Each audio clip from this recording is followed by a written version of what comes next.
¿Qué tal? Buenas alumnos, estamos en el tema 8 y os voy a explicar muy resumidas cuentas la primera parte de comunicación de qué va. En este caso hablamos sobre los textos de opinión. Los textos de opinión son aquellos en los que el autor de ese texto, el que lo ha escrito, habla sobre una materia en concreto y da su punto de vista, su valoración sobre algo en concreto. Por ejemplo, si ahora mismo tenemos muy de actualidad las medidas del gobierno en cuanto al coronavirus, si pasamos a fase 1, a fase 2 y todo este tipo de cosas, pues yo, si hiciera un texto el que dijera que me parece a lo mejor precipitado que pasemos a fase 2 porque deberían tenerse más en cuenta que todavía hay un riesgo importante, porque la población ha sufrido mucho y no hay que arriesgar que pueda ocurrir lo mismo de nuevo. Eso sería un texto de opinión alrededor de un tema de actualidad. Las características que suele tener, pues reúne a menudo pues son muchos adjetivos, muchos adjetivos calificativos para determinar qué te parece algo en concreto. Luego muchos verbos de pensamiento, yo pienso, yo creo, yo sugiero, yo propongo, yo entiendo. Y a su vez tiene una estructura normalmente cuando es un texto de prensa en la que primero se formula lo que se llama la tesis, que es la idea principal que tú defiendes, estar a favor o en contra. También podría hacer un texto de ese mismo tema a favor de que, bueno, pues ya las estadísticas son buenas, cada vez hay menos casos de COVID-19, por lo tanto tenemos que pasar a una fase 19 por esta, por esta, por esta y por esta otra razón. Y finalmente terminaría volviendo de nuevo a la tesis principal del principio del texto. Entendemos la estructura básica, normal, dentro de un texto de opinión es: primero formulamos si estamos a favor o en contra de algo por una razón principal, luego damos unas razones secundarias y finalmente cerramos el texto volviendo otra vez a la idea principal. ¿De acuerdo? Textos de opinión los podemos encontrar escritos. La prensa, por ejemplo, tenemos las editoriales. La editorial es la opinión que tiene el periódico sobre un tema en concreto. No lo firma una persona, sino que queda, se llama así, editorial, y queda como la opinión de todo el periódico en un tema. Luego estarían las columnas de opinión, que normalmente son firmadas por gente, por escritores o por periodistas de renombre. Y luego también pueden estar las cartas al director, que es también algo que se incluye dentro de los periódicos y en la que el público, los lectores, pueden participar directamente en esa parte de opinión que tienen también los medios. Ensayos, un ensayo se le llama a un estudio concienzudo de algo. Cuando, por ejemplo, se escribe un libro, después de todo esto que nos ha pasado, probablemente se escriba un ensayo sobre el COVID-19, la relación con la sociedad, cómo actuó la sociedad en pues eso sería un ensayo. Luego también hay textos publicitarios que son de opinión. Un texto publicitario es un texto que te está vendiendo algo, por lo tanto te da una idea, una valoración de ese producto. Y las cartas personales. Las cartas también, si yo le escribo a alguien para hablarle de un tema en concreto, pues también estoy usando un texto de opinión. En lo que son los orales, pues estarían los tertulias, los debates, los discursos políticos. Ahí en todo eso nosotros volcaríamos nuestra opinión al respecto. ¿Qué diferencia tiene sobre los textos, por ejemplo, explicativos? Porque los textos explicativos normalmente no reúnen características opinativas de lo que está pensando el que lo escribe. En un descriptivo yo estoy diciendo lo que estoy viendo tal y como es, las características que tiene y punto. Pero en el texto de opinión yo ya estoy volcando mi manera de ver eso, ¿vale? Bueno, esta sería la primera parte del texto, o sea, del texto, perdón, del tema 8 y pasaríamos a la segunda que ahora mismo voy a contar. A ver, en la parte de literatura del tema 8 también tenemos que se habla del género narrativo, de nuevo, es decir, cuando escribimos una novela o escribimos un cuento o un relato, estamos utilizando el género narrativo porque estamos contando cosas que han ocurrido en un pasado más próximo o más lejano, pero es un género narrativo. Y en este caso, el tema que se trata es la novela realista.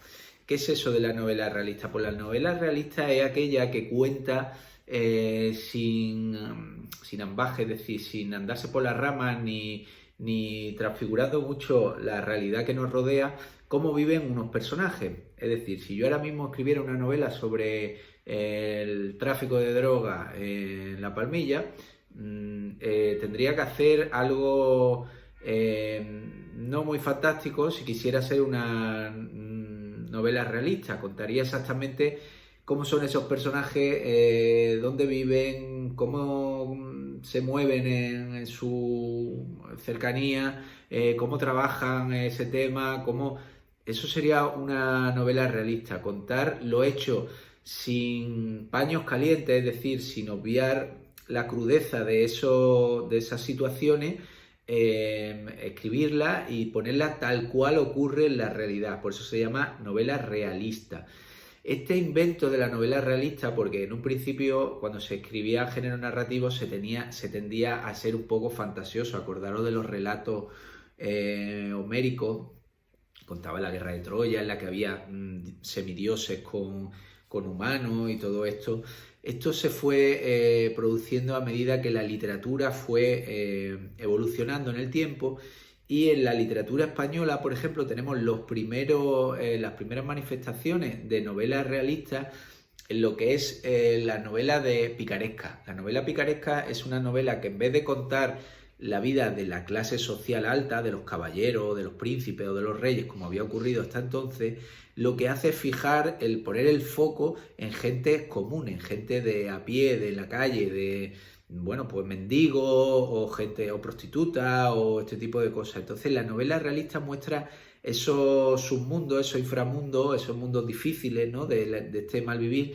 Y por ejemplo, un ejemplo muy claro de esa novela picaresca sería El Lazarillo de Tormes, ¿no? Que cuenta la vida de un niño abandonado, se puede decir, que se va juntando con una serie de amos a los que sirve y que lo van maltratando de casa en casa, ¿no? La primera novela moderna se considera a Don Quijote de la Mancha, que como sabéis es nuestra novela más célebre, o el libro en lengua castellana más reproducido, más vendido y más conocido en todo el mundo, y que lo escribió Miguel de Cervantes, y él tuvo la certeza o el éxito, o el acierto, mejor dicho, más que la certeza, de ver que podía crear un personaje que vivía en una irrealidad mental, que estaba loco, que él creía que era un personaje de las novelas de caballería, pero a la vez está contando su atmósfera de alrededor, de cómo viven las gentes comunes que lo rodean.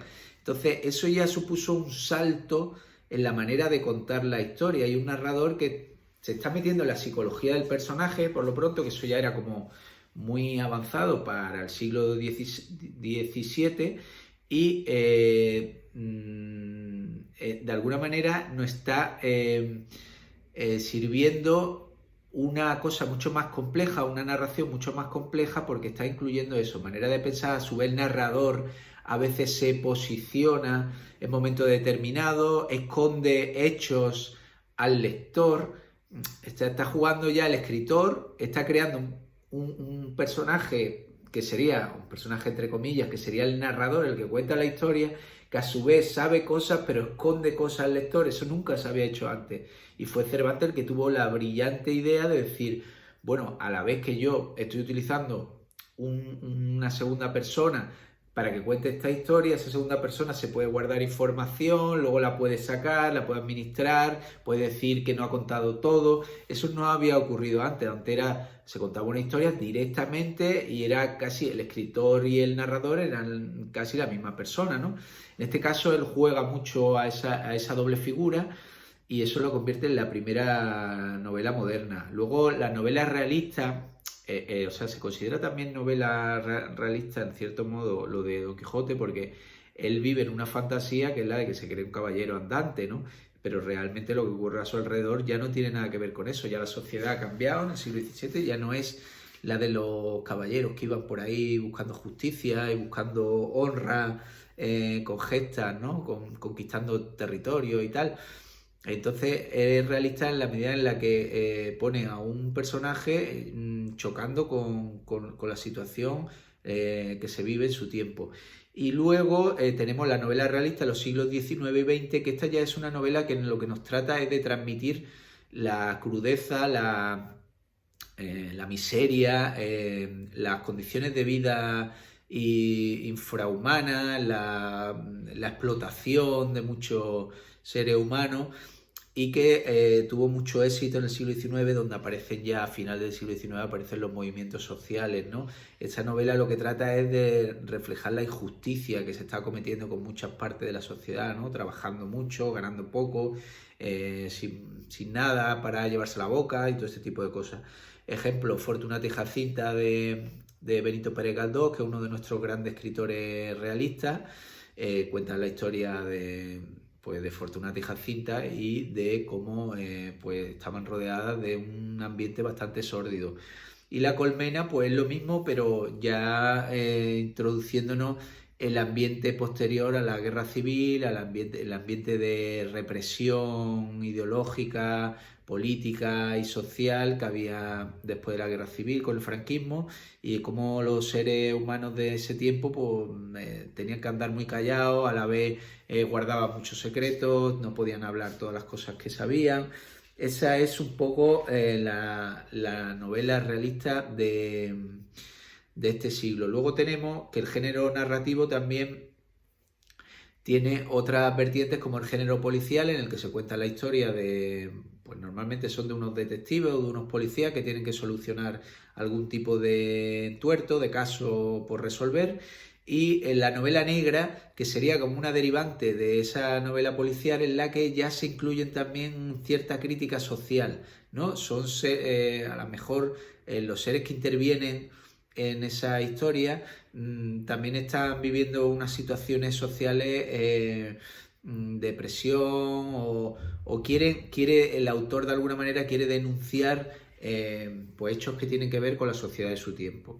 Y luego la ciencia ficción como ficción, la ciencia como ficción, mejor dicho, es algo que vosotros sonará porque recientemente pues se hacen muchas películas de este tipo, ¿no? Pues, relacionadas con monstruos, relacionadas con naves espaciales, con invasiones extraterrestres, no sé, con investigadores, no sé, ahora leíamos a Tintín precisamente en el tema pasado, con la máquina esta destructora, ¿no? Que podía romper el cristal y materiales muy fuertes, y que la habían intentado conseguir los militares de un par de países, ¿no?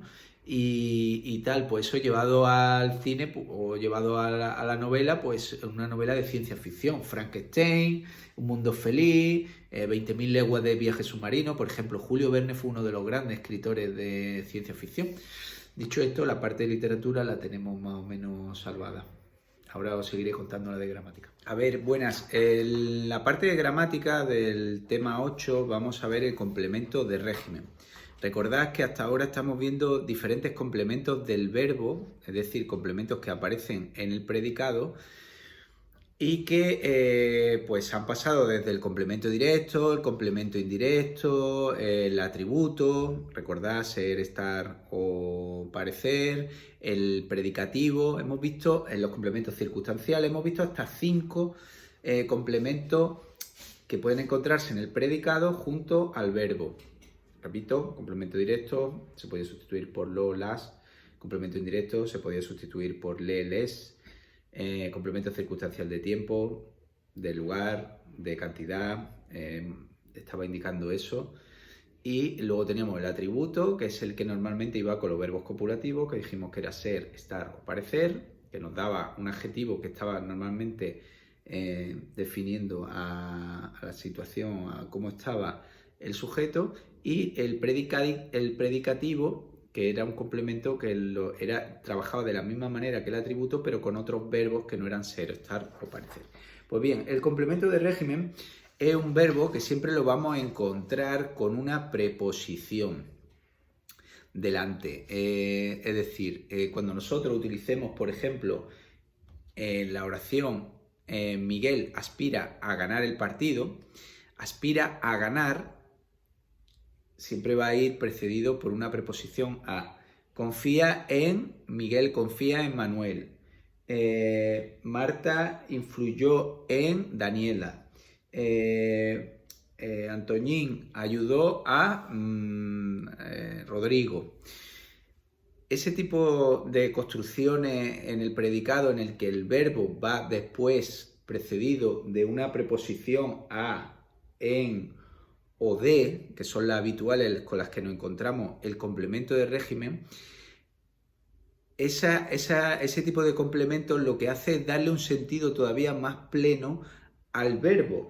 Es decir, si nosotros tenemos ella aspira a ganar, a competir, si nosotros le quitáramos esa preposición, ella aspira a competir, normalmente no está bien definida esa oración.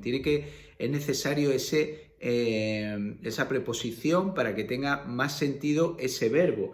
Ella confía en Manuel. Imaginaros lo que editamos en ella confía en Manuel, ¿no? Está pidiendo esa preposición. Pues bien, siempre que no encontremos este tipo de estructura, estamos ante un complemento de régimen. ¿Cómo lo podemos adivinar también que es un complemento de régimen? Pues cuando lo podemos sustituir, esa construcción de después, María aspira a ganar. La podemos sustituir siempre sin quitarle la preposición por eso, él, ella o ello. Por ejemplo, María aspira a competir, María aspira a eso.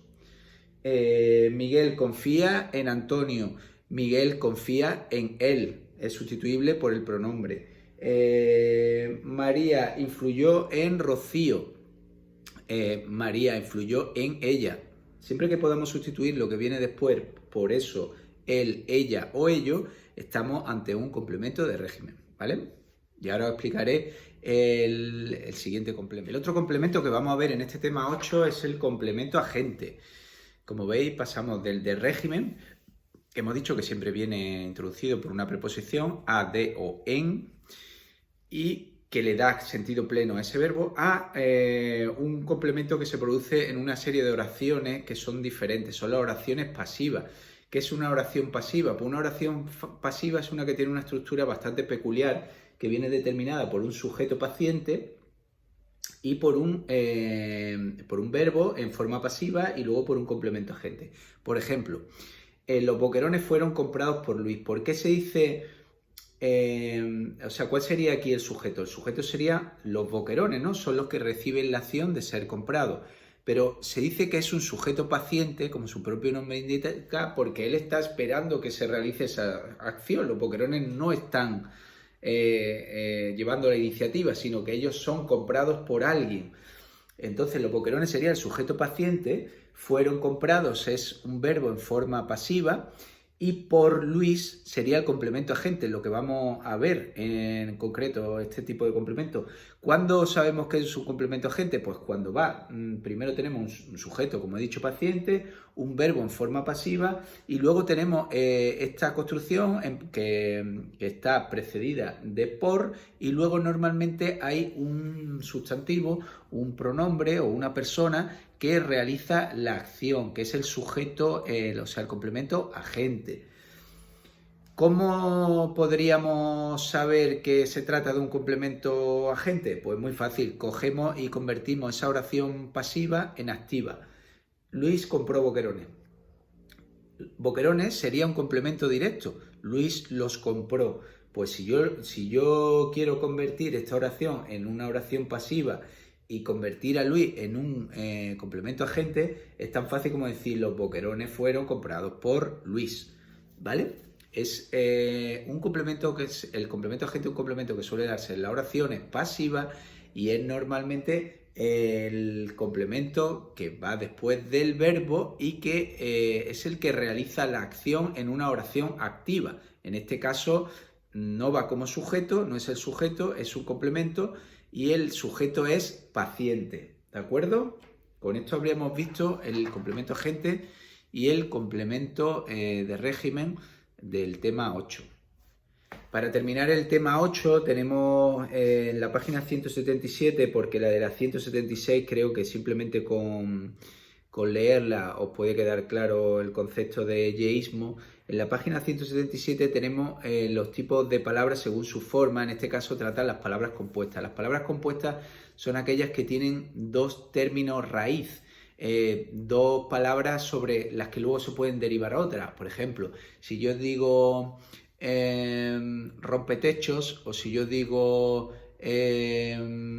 por ejemplo, pelirrojo o televisor, son palabras compuestas. ¿Por qué? Porque parten de dos palabras que pueden ser separadas y que tendrían sentido pleno por separado. Tele y visor sería una palabra compuesta de lo que viene a ser la palabra tele, que puede dar lugar a telemático, a teletransferencia, a tantas palabras relacionadas con tele, y visor, que es la parte delantera, que es a través de la cual nosotros vemos. Que puede ser pues, visualización, visual, todas esas palabras se derivan de visor. Esto es una palabra compuesta y esta es la parte final del tema 8.